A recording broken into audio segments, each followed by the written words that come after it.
Mambo vipi mtazamaji wa Sullivan TV popote pale ulipo, tunakusalimu kwa jina la Sullivan TV, habari kiganjani mwako. Na leo tuko hapa kwa Mathias, tunazungumza na bodaboda hawa ambao tunasema ni afisa usafirishaji, ni ofisi kama ofisi zingine. Tumetembelea hapa tuweze kupata maoni yao mbalimbali. Mambo vipi? Mambo fresh. Unaitwa nani? Naitwa Mwidini.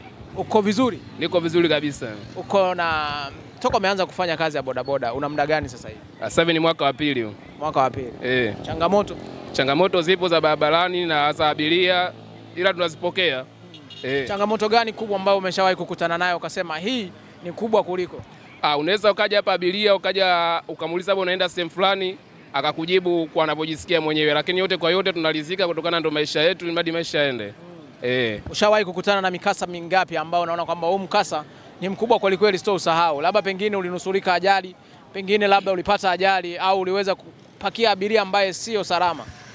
Kuna siku moja nilipakia abiria, aliniambia kwamba nimpeleke mahala fulani. Baadaye tulipofika kule, yule bwana kwa hali ambayo nilikuwa nimeiona alikuwa anahitaji kama kunyang'anya bodaboda, lakini huku na kule basi nikaanza kujitetea na kutoka katika eneo hilo. Kitu gani ambacho unawaasa sasa waendesha bodaboda wenzako? Endesha bodaboda na washauri kwamba hii ni kazi kama kazi zingine na hii ni ofisi kama ofisi zingine. Kwa hiyo kubwa tu ni kupambana, maisha mradi yaende. Kwa hiyo yote kwa yote ni kupambana tu, kwamba hii ni kazi kama kazi zingine, atakuwa tuiheshimu, mradi tufanye kazi, mradi maisha yaende. Bodaboda ni wahuni. Hii kauli wewe unaichukuliaje? Hapana, so wote. Ni baadhi unaweza kusema ni wahuni, lakini kwa sasa kwa sababu bodaboda ni maisha kama maisha mengine. Kuna watu wanalisha familia zao, wanahangaika na maisha yao kwa ajili ya bodaboda. Wamepanga vyumba, maisha yanaenda, wengine wanasomesha kwa ajili ya bodaboda. Kwa hiyo bodaboda sio wahuni. Isipokuwa kuna watu ambao wanafanya bodaboda wanaonekana kama ni wahuni, lakini bodaboda sio wahuni. Bodaboda sio wahuni. Bodaboda sio wahuni. Vishandu?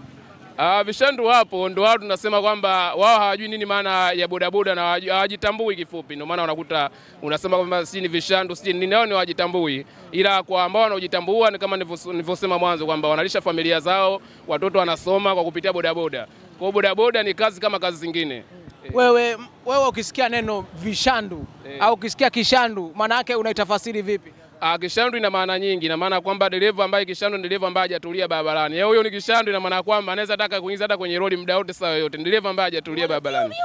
Ni watu ambao wanapita pita kwenye magari. Ni fupi kwamba ni bodaboda ambao hajatulia. Wana overtake ovyo, lakini kwa bodaboda ambaye mwenye kujitambua na anajua nyumbani mimi nategemewa, kuna watoto wananiangalia, wazazi nini na nini, lazima utakuwa makini, utafanya kazi. Ikifika jioni unafunga hesabu zako, unarudi nyumbani kupumzika. Kesho pia unaingia tena barabarani kutafuta riziki kama kawaida.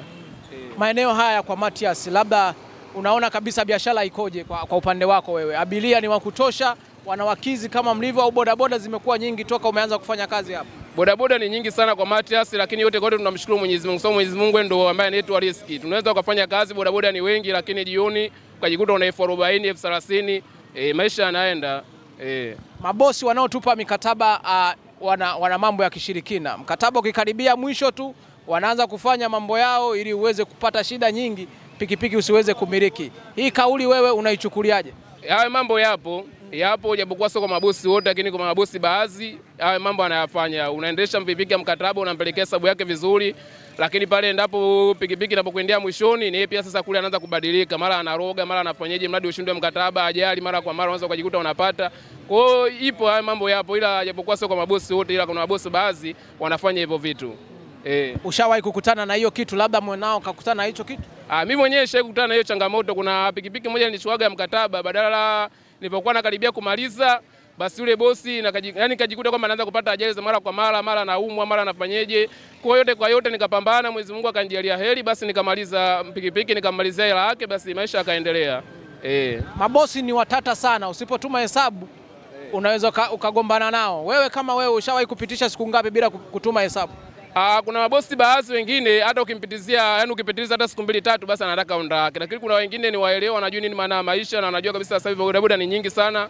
Umeona, kwa hiyo kuna wengine unaweza kumwambia bwana bosi leo sina hela, akakuelewa. Au bosi bwana wiki leo siwezi nikatuma hela, labda 1 2 3 na changamoto kadhaa anaweza akakuelewa. Lakini kuna baadhi unaweza kumwambia asikuelewe na akataka kuchukua bodaboda yake, na ukiangalia tayari ushakimbiza muda mrefu, labda una miezi 6 7. Alafu wewe unakuta anataka onda yake, lakini yote kwa yote tunapambana nayo ili mradi mambo yaende. Bodaboda wanalogana sana. Hii kauli bana inatembea sana mitandaoni. Unakuta bodaboda wengine wanatumia sana ndumba. ili yeye apakie mara kwa mara. Abiria akija anapita bodaboda zote anamfuata jamaa. Hii kwako wewe imekaa vipi? Kijiweni hapa tuna mtu aina hiyo? Kwa sisi hapa kijiweni kwetu, ndugu mtangazaji, hao watu wapo, umeona, ila tutajie mmoja kwa sababu tuko nao wengi. Kuna ndugu yangu huyu hapo anaitwa nani huyu, naye pia michezo hiyo anayo, kwa sababu hata juzi kati hapa tulimwangalia kwenye kota yetu tumemkuta na ilizi. Kwa hiyo ilizi anayo yeye kifupi. Kwa hiyo ilizi inamvuta wateja. Ilizi ile kazi yake ni kuvuta wateja. Unaweza kukaa nayo ukaitia wewe abiria, ukakosa akaja akamwitea akampakia na akaondoka, karudi akakukuta tena pia akampakia tena abiria akaondoka naye. Kwa hiyo mambo yapo. Ya uchawi yapo. Mambo ya uchawi yapo. Yaani huyu ndugu yangu, yaani nasema kabisa huyu ni ndugu yangu, lakini kusema kweli hivyo vitu anavyofanya. Ilizi anayo. Anatembea na nyoka. Anatembea na nyoka mfukoni. Sasa unajiuliza huyu nyoka hizi kumng'ata. Sasa lakini ndio hivyo unakuta yule nyoka kumbe kwa niaba kumwitia wateja. Wito wako sasa labda kwa waendesha bodaboda wote hapa kwa Matias, unawaambia nini? Mimi ninachowaambia kwamba tufanye kazi, tupendane, tuheshimiane, yani maisha kama maisha mengine. Kifupi kwamba ni kupambana, na hususan kwenye upande wa mabosi nao pia wao waelewa, kwa sababu unakuta kazi ni ngumu, bodaboda ni nyingi. Kwa yote kwamba watuvumilie, pale bosi anapokuambia kwamba bila hela sina, basi wewe muelewa, ni mradi maisha yaende kutoka